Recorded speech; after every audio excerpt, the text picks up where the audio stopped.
friends, it's Elizabeth Morse.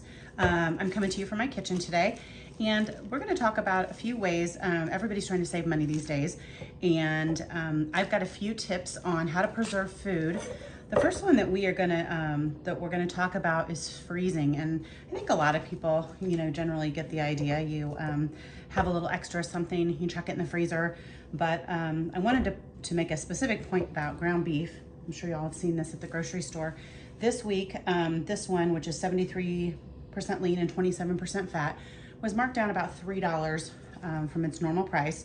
So I picked one up, and I'd had a conversation with my boyfriend actually recently, because he tends to buy the ones that are higher in fat, because he browns them and then he rinses off the fat and then uses them throughout the week to eat meals.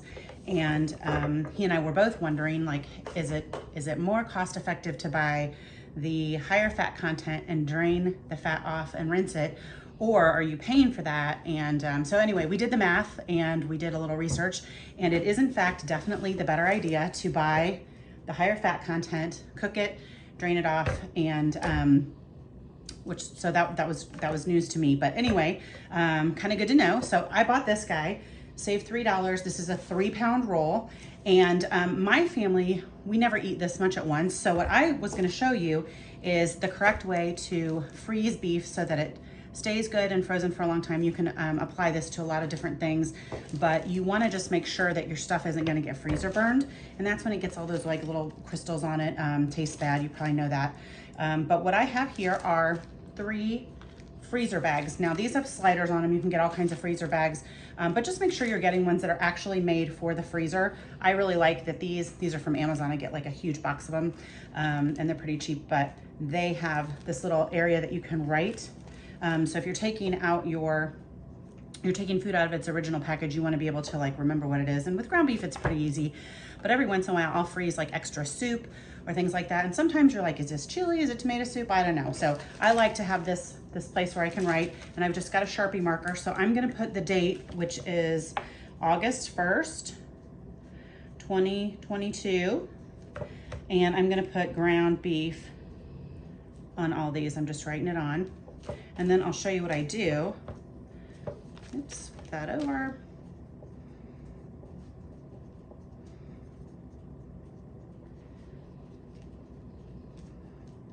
Okay, so I've got that written down. Now, anyway, my family never eats quite this much at once. So what I like to do is divide one of these in thirds. So I get 3 different pounds, and you can take, I actually washed this off because it's been at the grocery store, and I like to just take my knife and cut directly through the plastic, and then put each one in here, and then I'll show you what the next step is. But you can certainly take this out of the package if you don't want to mess with washing it off. You can just take it out of the package and divide it up. But I'm going to basically eyeball, I'll show you what that looks like. Again, I'm going right through the packaging with a good sharp knife, because you don't want to end up with any little pieces of plastic. But then you've got sections like this, see? So I will unzip my first bag, and I'm going to just squeeze, get all the beef out of there. You don't want to leave any because it's expensive. Okay, so I've got this. Now I'm gonna zip this about 3/4 of the way. I want to leave a little bit of room for the air to come out. And then you can either use your hands, or I'm going to grab a rolling pin here, use a rolling pin, and I'm just going to smash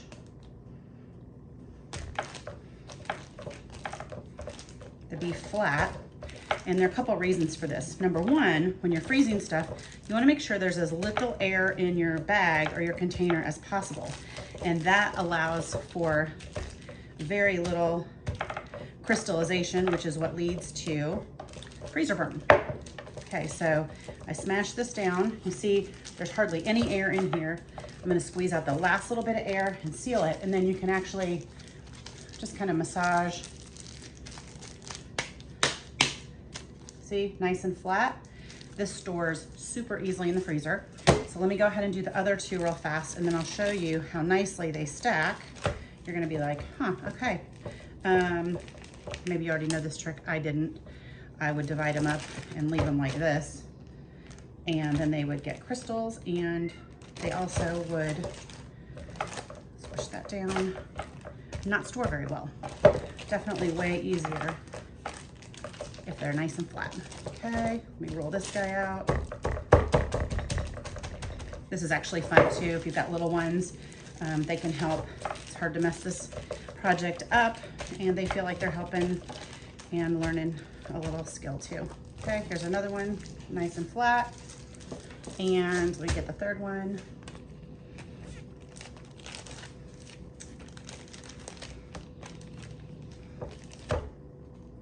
So if you're doing this, or if your family eats a lot of ground beef and you can catch a sale, this actually can add up pretty quickly, cost savings wise. Okay, last one. Again, I'm gonna zip it like 3/4 of the way or seal it, depending on if you get the zipper kind or not.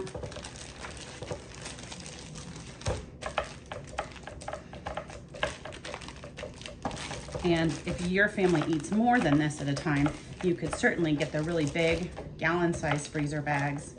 And I know some people do freeze directly in these, but these packages really aren't meant for long-term storage. And these freezer bags definitely are. They're a little thicker, and they're made to protect your food. So, you know, and frankly, it's an investment, so I want it to last. All right, see, got this guy. Now, these all three together, easy to store,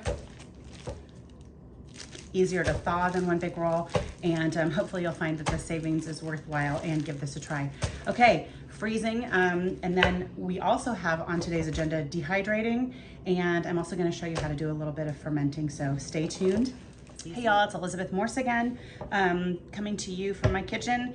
We are talking today about ways to preserve foods, and with the cost of everything going up these days, I love to capitalize on things that are in season and then figure out a way to save them, because when they're in season, they are less expensive, and frankly, usually my family gets kind of tired of it. Like in the fall, they're like, okay, enough of the apples already, Mom. Like this summer, they've been definitely over eggplant. So I try to figure out creative ways to make that savings last. And so I showed you just a little bit ago what to do with beef and how to freeze it, divide it, you know, when you do find those savings at the grocery. And then the next thing we're gonna do is talk a little bit about dehydrating. There are a couple ways to do this. I happen to have a dehydrator. It's not super fancy, it's really old. I got it at a yard sale a long time ago. And it's round and it has a heating element at the bottom and about 5 trays. The trays are kind of like this. They're plastic that go in that thing. And I like to use that a lot. But you can also dehydrate just if you have an oven or even a toaster oven. And so if you're using a regular oven, all you do is you're going to use a tray again like this. A lot of times what I'll do is use a cookie sheet with like a baking cooling rack sitting over it, because the idea is that you want the hot air to circulate around your food and to dry it out quickly. And it's done on a really low temperature. And some things that I really like to dehydrate, I've been doing a ton of zucchini chips lately. They're really pretty tasty, and I just slice those up and brush them with a little olive oil and salt and pepper and let those dehydrate. But what I'm gonna do today is apples, because apples are starting to, we're getting into apple season, and I like to choose for dehydrating a really crisp apple, a tart one, not so much a soft apple. These I think are galas. I can't remember which ones I chose, but or maybe pink ladies, but you have a couple choices. Some people like to take the peels off. I leave them like this.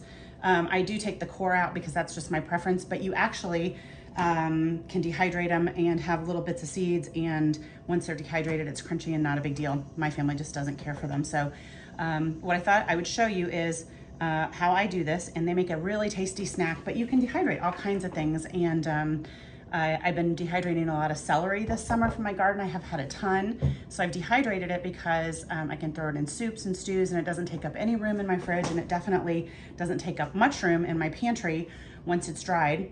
You can put it in, you know, airtight containers, whatever. But we're gonna do apples today because the kids love them and they're delicious and in season. So I've got a cored apple, peel still on, and you can use a knife and slice these. I am not super great with my knife work.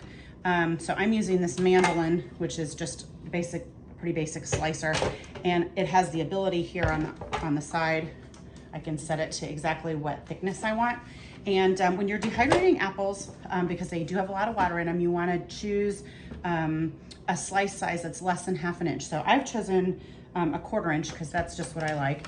And I'm going to slice them. Let me get my little adapter here.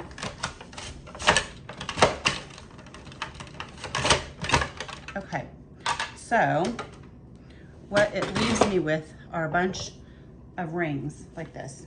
Now, the only thing about apples, some things like my zucchini, I don't treat them with anything. I just chuck them in, you know, just the seasonings and that I prefer. But with apples, as soon as I've sliced them, they are going to start oxidizing, which means they're going to start turning brown. So what I've got here is a bowl that has 4 cups of water and 1/4 cup of lemon juice. And I just dunk these quickly in.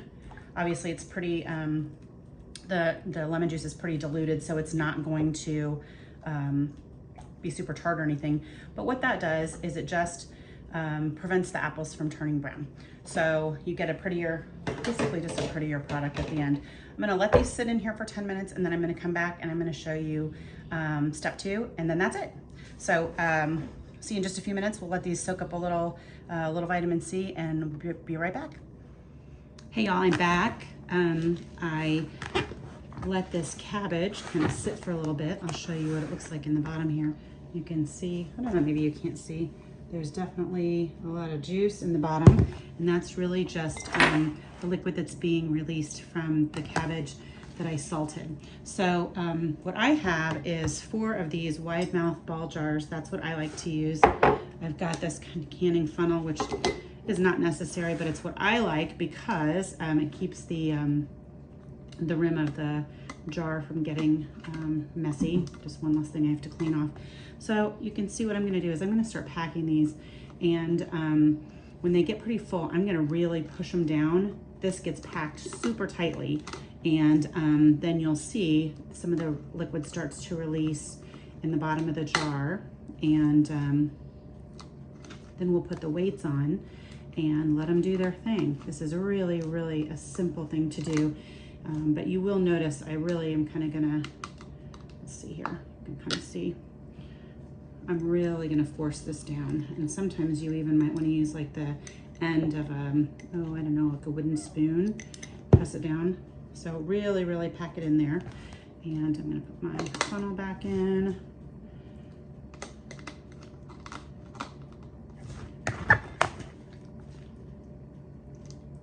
And you'll kind of be surprised. Usually from one cabbage, I typically use smaller jars, but this is what I have today.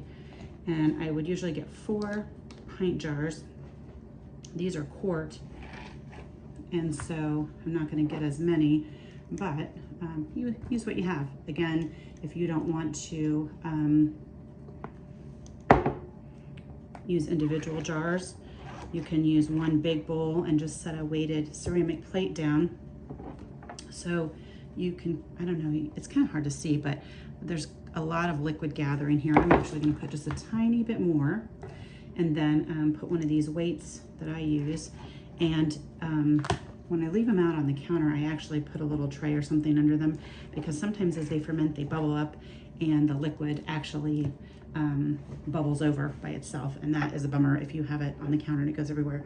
So these are what I use. These are glass weights. They're called easy weights, and I just have one set of them. Comes with 4, and I've had them for a long time. They're what I like to use just because I usually do my fermenting in jars, and they're heavy and they're glass, and they have a little place where you can grab hold of them, but you set them, they fit right in, and you just push them down. That's it. And so I'm going to continue filling these up, and my guess is I'm probably going to, that I might get 3, I don't know. But anyway, then they're going to sit here and they're going to ferment. Let me show you on the counter what I have. I just have them sitting on kind of a lid that has a lip so that if they spill, they will catch that. And hang on just a second, I'm going to show you some of my already prepared my prepared ones, so you can see there's not a lot of change from what they look like here to what they look like when they're done. But as the week goes on, I just kind of walk by and give them a whiff, and you'll definitely know when they're ready. When you think that they are ready, at that 7-day mark, you just pull out your weight, take a bite. If it's crowdy enough tasting for you, you're done. Put a lid on it, stick it in the fridge. If you feel like it's still a little bit mild, just keep letting it go.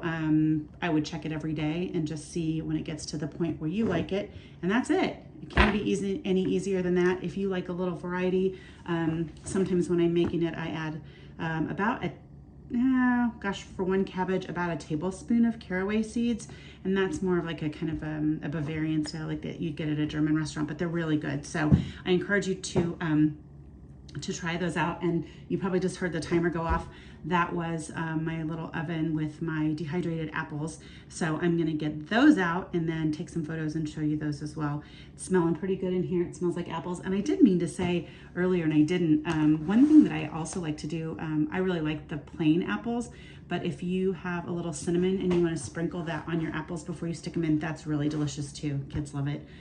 I love it. But anyway, thanks for tuning in today. I hope that this has been informative. I think there are some great tips here on preserving food and stretching your food dollar and making some yummy, healthy things out of seasonal and seasonal.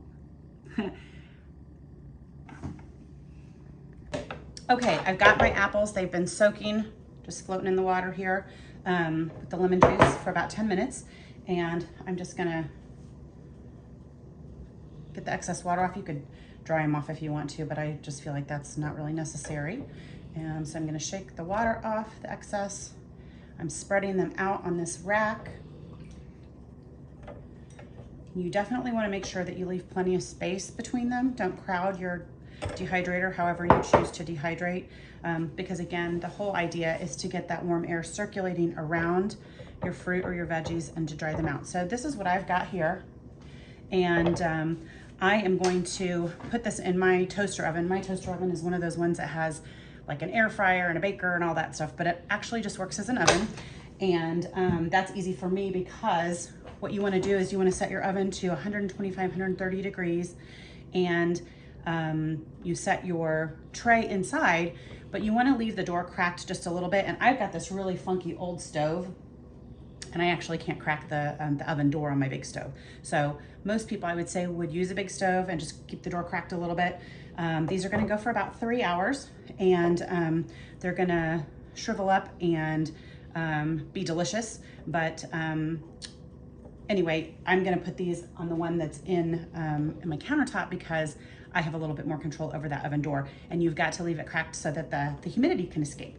So I'm gonna put these in, and that's it. Once they're done, the way that you test them is you'll pull them out. They'll have definitely become smaller, and they'll be pliable. And when you try to fold them, if they stick to each other, they're still not quite done yet. There's still a little bit too much moisture in there, and you wanna pop them back in. But you can kind of decide too. My family tends to like them a little bit chewy still, and frankly, they don't last too long around here. If you are gonna save them and store them in an airtight container, you wanna make sure that you get all that moisture out, because otherwise they're gonna get moldy and that's gonna be gross. But around here, they might last a day. So anyway, great nutritious snack for the kiddos. You can try all different kinds of fruit. Pineapple is a great one. I've been really enjoying that lately. But give it a try. Try to dehydrate some things that are in season and see if that choice saves some money for your family and also gives them some great nutrition. Come back in just a little bit and we are gonna talk about fermenting. Hey y'all, we're back to talk about fermenting. I thought that I would talk today about really probably what I consider to be the very easiest thing to ferment, which is cabbage. And I have these in my garden. I brought these 2 in today. I have about 8 more, and I've already made a couple batches of sauerkraut, but my family loves them, loves sauerkraut, and I usually make 2 kinds. I make just a pretty traditional sauerkraut, and then I make one with caraway seeds in it, which basically is 3 ingredients instead of 2. But I thought I would tell you a little bit about why fermented cabbage is so good and so easy to make. I'm gonna take this outer leaf off because I just noticed it had some goobers on it.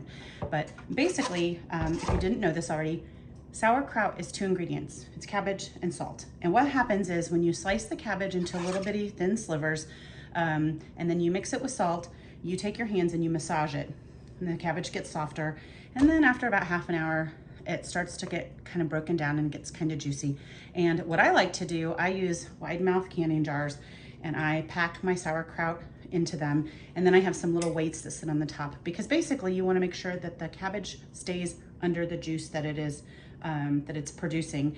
And then after about a week, I taste it. You'll definitely start to smell it. Just sits out on your counter, and all of a sudden you're like, wow, that's sauerkraut. And then you put a lid on it and you stick it in your fridge. I like to can some of mine, but frankly, with fermented foods, it is better to not heat treat them. You get all these great like microbial products, benefits from eating fermented foods. Is really good for your gut health. And so I thought I would show you how I do that now. I'm gonna go ahead and cut this bad boy in half and show you how to take the core out. And then I'll start slicing it up and then come back and show you exactly the proportions to use. So see this guy here? We want to take that out. And I'm just going to run my knife around it, because we don't want that. Okay, so you can see right there where I did that. Just going to pull that away, and that just leaves us with cabbage. Again, if you have any kind of gnarly pieces on the outer side, you want to take those off. So I don't like to put super green leaves in mine. I kind of start with this paler green, and then I'll show you about the size that I like to do. You could do this on a mandolin or on a food processor, but I really like to just do it by hand. And I just get these little kind of slivers of cabbage. Not a big deal. It's a little bit time consuming, so while I chop this all up, I'm going to go off camera and do that, and then come back and show you what to do once you have all your cabbage shredded to the thickness that you like. I will also say, I was at the grocery store this week. It is the first week of August 2022, and it was yesterday that I was at the grocery, and here in Indiana, heads of cabbage are 99 cents. So if your family's into sauerkraut and you like it, now is a great time to snap some up, make yourself some kraut. I love it with pork. We also do a ton of baked potatoes around here, and then we just kind of load them up with sauerkraut and sometimes some grilled sausages, and they are very delicious. So think about that while I'm cutting stuff up, and I'll be back in just a few minutes to show you the rest of it. Okay, I'm back. This is my cabbage. I have it in a big old bowl here that I like to use just because it's easy, because we're going to mix everything around. So again, this is one cabbage. It's shredded.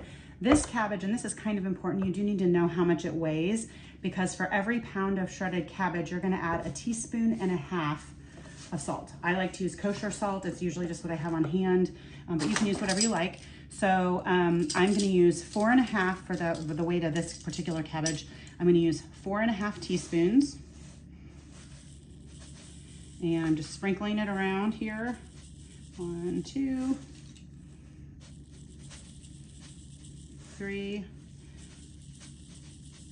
4, and then I'm gonna just kind of eyeball this half. It's not rocket science. So that's it. I've got cabbage and I've got salt. Now what I'm gonna do is I'm just gonna use my hands, and they are washed. Again, this is a fun project for kids, but I'm just kind of massaging it. I don't know if you can see that.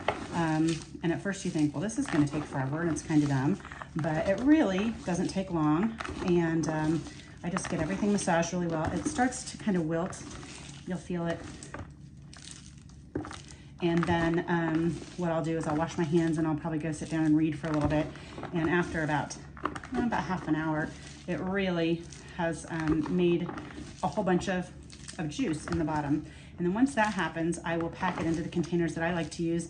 You could, if you're using a big plastic or basically anything that's not metallic, any big bowl like this, some people make their kraut in a big container, and they'll just put like a ceramic plate down in here to weight down the vegetable and make sure that it stays under the brine. I get a little bit lazy, and I also like to be able to have mine in smaller batches, because every once in a while one of them will go funky and I won't like the way it tastes, and I'm like, but maybe not all of the containers do that, because you are working with wild yeast. The wild yeast in the air is kind of what breaks down and ferments your cabbage and turns it into sauerkraut. So I find that if I have it in 4 smaller containers, if I do lose one, I might not lose them all. But it's really personal preference. Work with what you've got. I always have a lot of canning jars around, and that's just the way that I like to do it. I will say, full disclosure, it's not going to smell super. Like, you will smell it.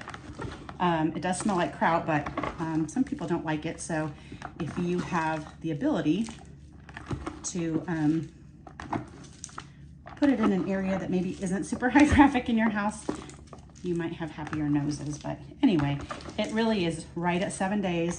Requires nothing but sitting out on the counter. So I say give it a try. Gut health is such an important thing, and fermented foods really are a great way to get that into your diet. Okay, so I've been massaging this for a while. I'm starting to get some juice down here in the bottom, starting to kind of wilt. You can kind of see, maybe you can't, I don't know. But anyway, I'm gonna go read a book for a while. I'm gonna come back and show you what it looks like with the juice and pack it into the jars and weight it down. And then I'll show you also, I've got some finished product that I'll show you, and it's so good. Okay, stay tuned. We'll be back in just a few minutes. Okay, just for perspective, here is some of my regular sauerkraut. You can see kraut 22. I do label everything. This is my caraway kraut 22. You can see it's got little seeds in it. But gosh, it doesn't look too far different from this fresh. You can see that it gets a little bit more yellowed, and you can tell that the cabbage is softened. But hopefully you all found this really informative today. Definitely some great ways to stretch your dollars at the grocery store and buy what's on sale, buy what's seasonal, and create some bargains for your family and have some fresh food. Thanks so much, and we'll see you next time.